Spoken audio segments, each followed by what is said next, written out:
Hi, I am Dr. Michelle Allen. Did you know that May is Mental Health Awareness Month? Today we have 3 guests that will tell us about some different faces of mental health. Stay tuned for more.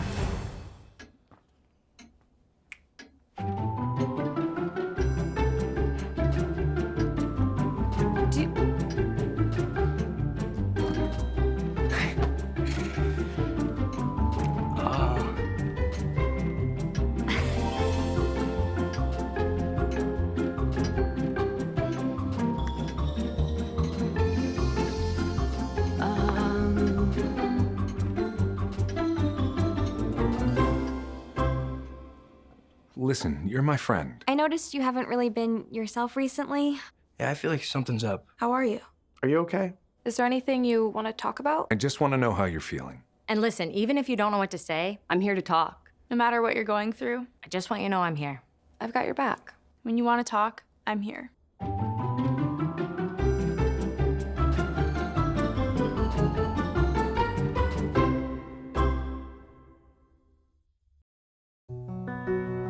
Victor deployed for the first time to Afghanistan in 2003. He sustained a moderate traumatic brain injury. Basically, he had to relearn everything. One of the most important elements of caregiving is taking care of yourself. We have our own journey, and we can fulfill that journey at the same time that we are helping our loved one. Visit aarp.org/caregiving for a free military veterans guide to navigate your caregiving journey. Welcome back. Today we have Dr. Felicia Wilson with Care Talk. Thank you for coming today. Can you please tell us what you guys do? Thank you, Dr. Allen, for the invite. At Care Talk, we are a senior-focused agency. What that means, all of our services are focused on seniors and their family caregiver. The adult son, daughter, friend, whomever is providing the support for the senior. Our role is to support them in their family caregiving journey. So how do you prepare for, to take care of seniors if they're sick or, incapacitated in any kind of way? How can we prep for that? I think the absolute best plan is to have a plan. That means not waiting until we get the call that something has happened or we're in crisis mode. Planning in advance allows the family to look at what the resources are, who's there for support, who's maybe in state, out of state to offer support to the senior. That way we go into the situation knowing who's supposed to do what rather than trying to decide while we're emotionally overwhelmed who's going to do what. A lot of the kids, or not the kids, but the children, yeah, that are taking care of their parents, they're married, they're working full time, resources are stretched. I just don't know how you would prepare, without them being sick. How would you prepare in advance? Well, the first question to determine is what type of care, what type of environment do you want to be in if something happens to you when you're unable to care for yourself? So I always look at a couple of things. First, what's the financial picture? Are there resources available to provide care? Second, how is the family support? A lot of seniors have very good family support, meaning they have loved ones surrounding them who are willing to do what's necessary. Some seniors don't have that because family may be out of state, so on and so forth. And then the third part is looking at the social and emotional support of the senior as well as the person providing that care and support. What we often see are adult children coming and saying, I have no idea what's going on. Right. This has happened. I don't know what to do. And then the second part of it is I feel very overwhelmed with the responsibility of working, caring for my children, and having to provide support and care for my parent. So we look at providing therapy to help those individuals manage that process, figure out what's going on and how to regain some balance in their life, as well as working to create what we call a family caregiving strategy that again outlines financial, social, emotional support in those legal documents that are critical when you are taking care of an aging loved one. Would you say that we should plan just like we do for our insurance, life insurance, savings, different accounts? Would you agree that we need to plan in that matter? Whether our parents are sick or not, at least we would know what to do later. That would be my biggest piece of advice. When you plan, you don't jump into the situation immediately bombarded. You know, this is how much money we have. Because if you ask someone to come into your home and provide care, the first thing they're going to ask you is, what are you able to pay? Right. How many hours do you need? And that's really equivalent to how much money you have. Right. And if you don't know the answer to that, then you're already going to again feel that sense of being overwhelmed. Many times family caregivers, they think that their loved one has X amount of dollars or resources. And unfortunately, sometimes that's not the case. So planning is critical.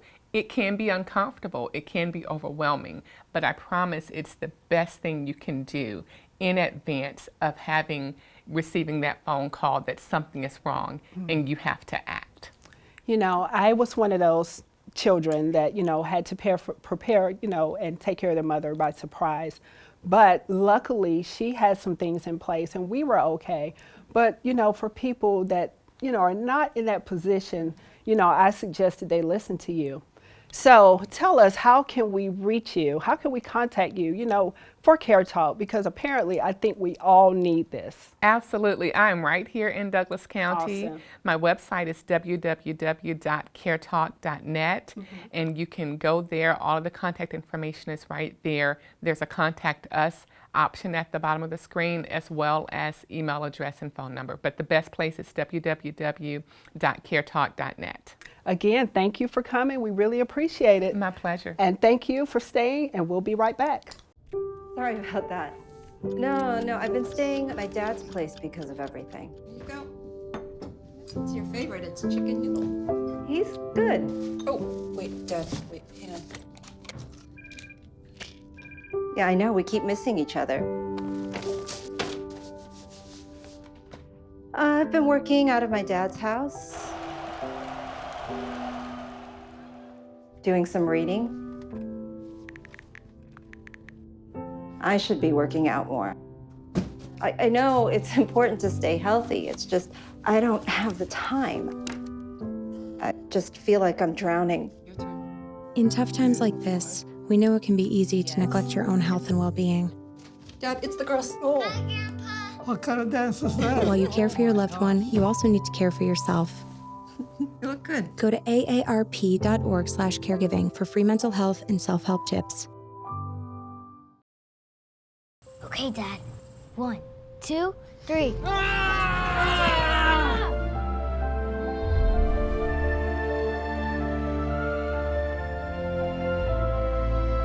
You saved me. Dad? Are you okay? I'm fine, dear. Your hero needs you now, and AARP is here to help. Find the care guides you need at aarp.org/caregiving. Welcome back. Have you ever wondered what CASA does? Wonder no more. Today we have Joy Bates from CASA, Douglas County. Thank you for coming. Oh, thank you so much for the invitation. So please fill in the blanks for us for CASA. What do you guys do? Yes, wonderful. CASAs are court-appointed special advocates, and we speak on behalf of children who have been abused and or neglected and find themselves in the foster care system due to no fault of their own. And we are the eyes and ears of the judge, because although the judge approves removal, she unfortunately can't follow them around while they're in the process, and she entrusts that to us. We are an independent voice who speaks on behalf of the children's best interests. And studies have shown that when there is an advocate involved, that the children get to permanency quicker, which is the ultimate goal, for them to get back into a permanent living situation.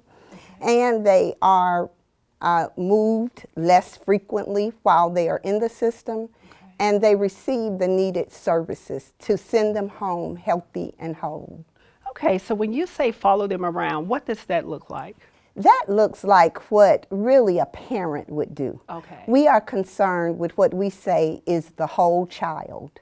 We take advantage of learning about their mental health, their physical health, their living situation, their educational, and their spiritual being.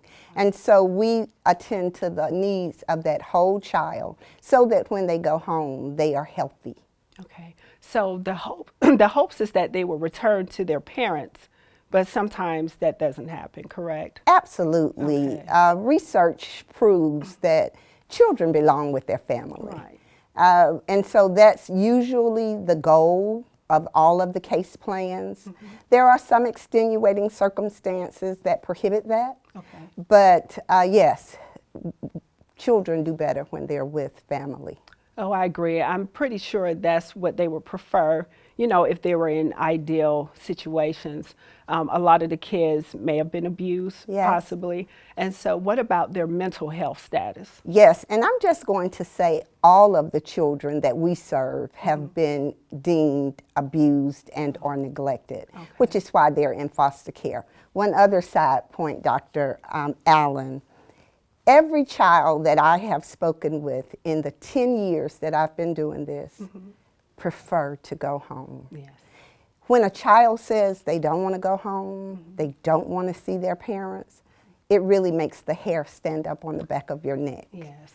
Right? And so in terms of their mental health, that is something that we are extremely concerned about at CASA, and we are CVCI Children's Voice CASA.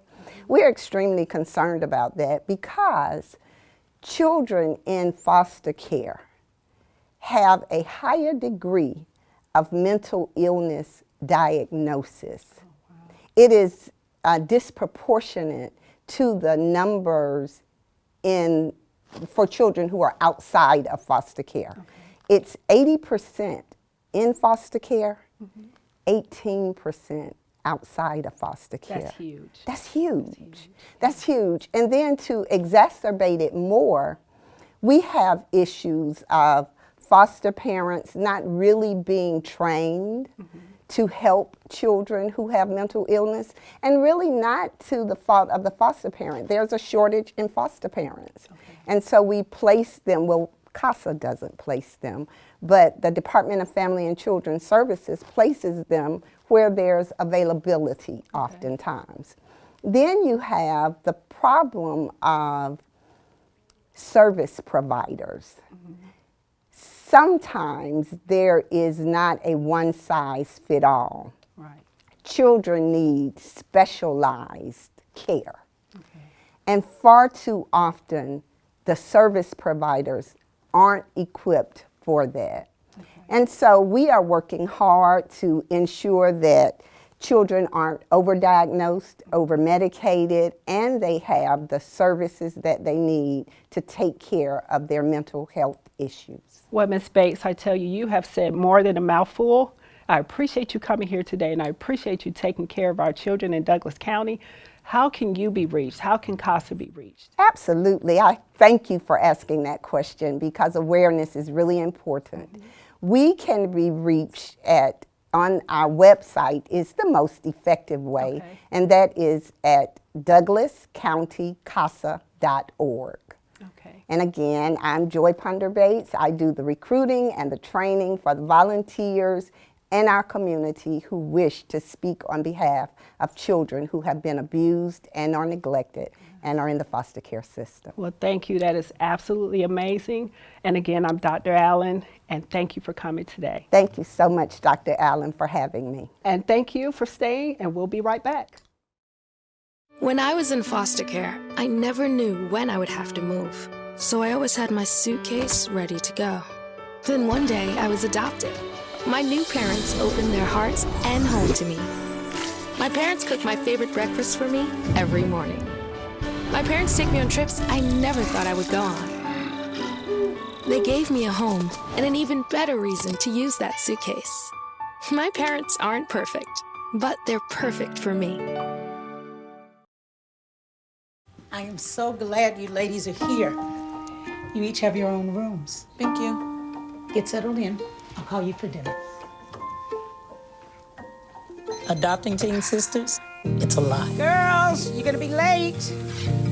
You want breakfast? No thanks, we're good. They're always in their own world. what you get, baby. Twice the work. Twice the surprises. Just try it. But if you think of it that way, they're also twice as fulfilling. I think you should ask her yourself. Is it okay to call you Mom? Of course you can.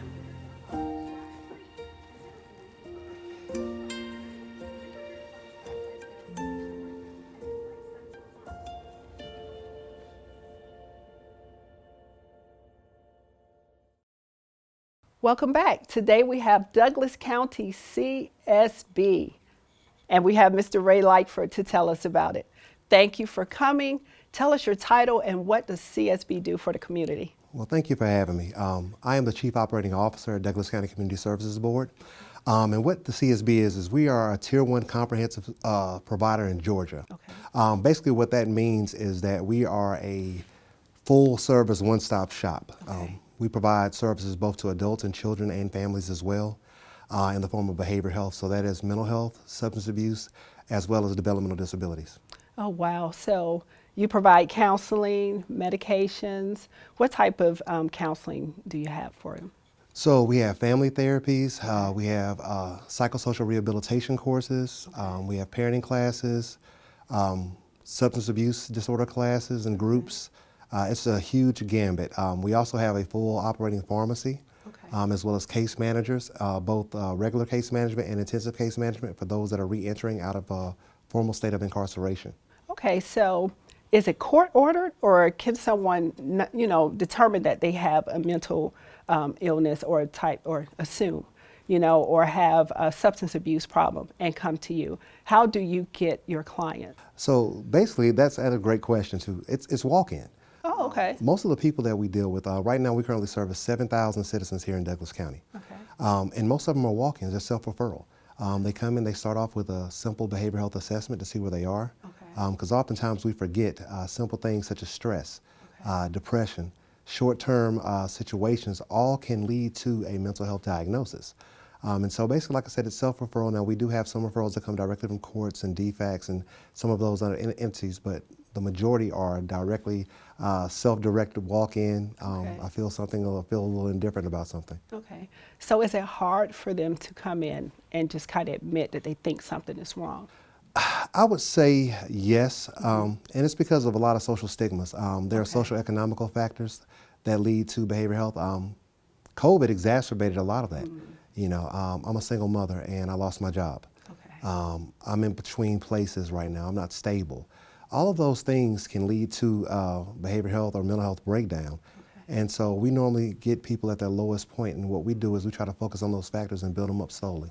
Okay, so what we really need to realize is that any of us can, have some type of mental breakdown that will cause us to have to come to you or need to come to you. Absolutely. I give people this great example all the time. Okay. Have you had a matriarch or patriarch in the family, older, and you call them and say, hey, how are you doing? And they say, well, I'm just tired. Mm-hmm. That's one of the key signs of depression. Everyone they've known and loved has passed away, and now they're focused more looking at the obituaries and thinking about their time in the past that they're no longer living. Okay. These are things that we deal with each and every day. Okay. We just have a silent ear to it. So you don't necessarily have an age range. You cater to everyone. Yes. Now, with children, because they're so delicate, we like to see our children around 6 years old and above. Because you don't want to misdiagnose. Okay. And oftentimes certain behaviors and things are just persistent because of surroundings and not necessarily because that person has a issue they're dealing with. And so we like to get the kids a little bit older just so we can validate exactly what's happening with the behaviors. Wow. I would have never thought a 6-year-old, never. So what do you think, or what do you know is your highest age range, and like their drug usage? What's the most that you see as far as the types of drugs that people are coming into, have? So number one is always alcoholism. That is the number one thing here in the South that we deal with. We're seeing a very large spike in opioid use here in Douglas County. And that's something that we work very diligently to combat, both with services as well as medication treatment. As far as it pertains to mental health, depression always takes a front seat, and bipolar disorder, whether it be seasonal or whether it be something that's more long lasting. So we can simply lose our job or lose a loved one and just have a downward spiral.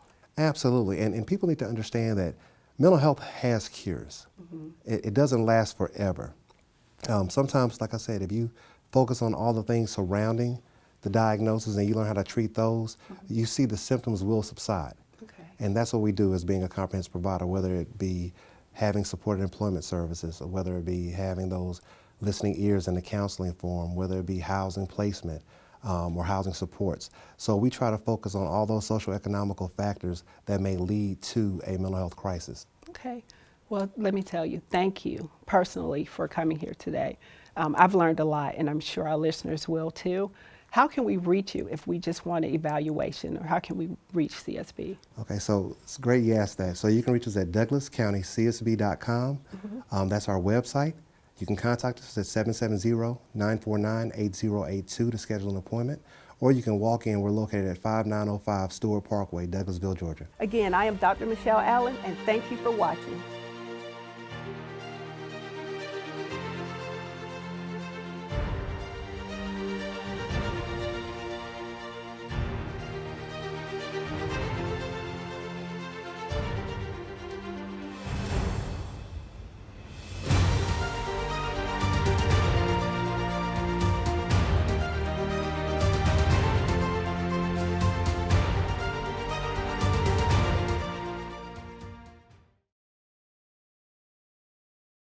Ever hear the one about the frog? Put a frog in a pot of boiling water and it'll jump right out. But put a frog in a pot of cool water and slowly heat it up, and that frog will boil. It's a lie. But as a metaphor for us and all that we go through as veterans, Any real-world experience. it's a story that rings true. We make excuses for how we feel. We push everything down. We tell ourselves the lie that it's easier to stay in that boiling water, to disconnect. And some days, maybe, it is. But you've never been interested in easy. Reaching out is hard. Do it anyway. You're not alone. You've got this. You are not a frog. Find resources at va.gov/reach. How was school?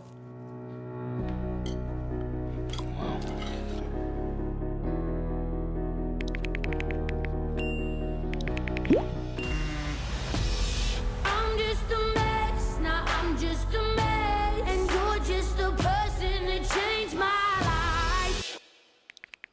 Put that in my mind, safe to take a step out. Yes, I'm in now. Music can help you express how you're feeling. When you can't find the language, find the lyrics.